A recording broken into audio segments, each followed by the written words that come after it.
Dur jedhan bara durii bara dhagaan biddeenaa qocaan akkana hin turre qaamni ishee hundi foonii bara bineensonni bosonaa gamtaadhaan jiraatanii bakka barbaadan dhoolanii wanta barbaadan nyaatan bara bineensonni hundi jaalala waliif qaban bara mootiin isaanii leencaa bara leencaan durfaman bara durii sana bara dhagaan biddeenii qocaan akkana hin turre bara qaamni ishee hundi foonii.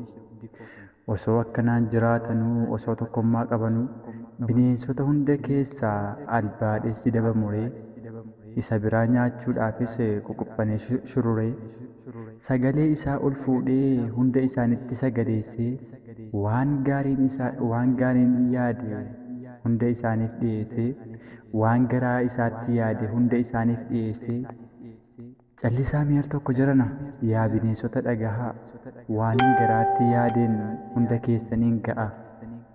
Gaara baanee buunee oliif gadi kaachaa hundi keenya kan jooru barra silaa soorata barbaacha. Qorra aduu fi rooban jenne yookaan dukkana halkanii maaliif qocaan nyaannu qocaan osoo silaa fooni jedhee itti sagaleessee iyyee lallabee dubbatee isaanis suuta yaada isaanii wal fakkaatee hojiitii jiruuf hundi walii galee dubbiin murtii argachuu fi gara mootii isaanii leencaatti qajeele. Leencis dafee hatattamaan walga'ii isaa waamee waan daftee hin deemnee fi walga'icha irraa qocaatu dhabame. Gaaffii bineensonni dursanii mootiidhaaf dhiyeessanii sagalee guutuudhaan hundi isaanii mirkaneessan. Akkuma isaan yaadan ture hawwiin isaanii milkaa'e waa'ee nyaatamuu qocaa gama leencaanis murtaa'e qocaa barbaadanii nyaachuuf hoomaan bineensotaa faca'e garuu hundi isaanii dursee hilleettiin bira ga'e hunda isaanii dursee hilleetutti bira ga'e. Isheen nyaachuudhaaf miti kan dursitee bira geesse qocaa gurra buusuudhaaf wanta jareeraa dhageesse. Yaa hiriyyee koo yaa hiriyyee koo yaa qocaa yaa suutumee nagaatti gaamaaliin godhaa kee har'a dubbiin dhume. Deemsa keellee nan beekaa fiigdee jalaa hin baatu humna qabaatteellee bineensi hunda si sodaatu.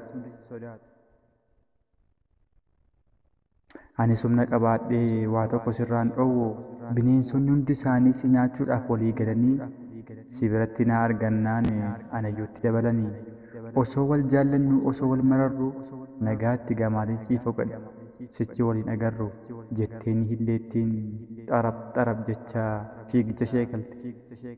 Lubbuu isheef sodaachaa mee afachuu illeetti as deebii al tokkitti waan naaf hin galleen qabaa waa tokko si gaafadhaati walga'ii keessan har'aa haga dhumaatti dhageessee waa'ee nyaatamuu kiyyaa'oo leencii maal murteessee jettee gaafatte qocaan hubachuuf waan dhageesse. Deebiin isheen argatte garuu akka leenci isheetti murteesse gaaffii dhumaan si gaafadhaa mee naaf deebisi adaraa murtee natti laatame kana rabbi hoo keessa jiraa. Qocaa badii hin qabdu bar ati homaan balleessine leencatu murteesse malee rabbi hin murteessine jettee ni deemte. Illeettiin xarab jechaa kuttee iccitii jiru hundayyuu takka takkaan itti himte. Guddaa galatoomi illeetti galanni kee guddaadha rabbi irraa yoo hin taane wanti hunduu salphaadha jechaatii ofiin gungumaa qocaan tirachoo eegalte. Akkuma yeroo hundumaa albaadhessi abbaan garaa dafee bira qaqqabee dhangaan barbaaduun argadhe jedhee nyaachuudhaaf gaggabe.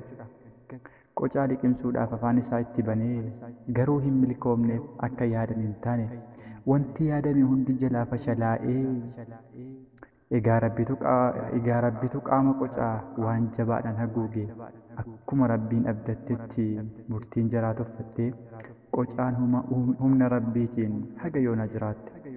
Anis waa malee mammaakne seenaa qocaatiin kaase waa'ee keenyas akkasuma yoon ilaalu buusee baasee har'a boruutu nu buqqisee yoon ilaalu baasee buusee har'a boruutu nu buqqisee baraanis bara lakkoofnee abdii namarra kaawwannee eega turre hin malee Eenyutti boonnee himannaa irqeeffannee watwaatnee waa'ee keenya hoo maalii meesuuta hubadhuu laali.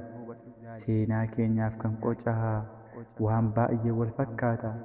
Akkuma qocaan jettee keenyas Rabbi hoo keessa jiraa laata?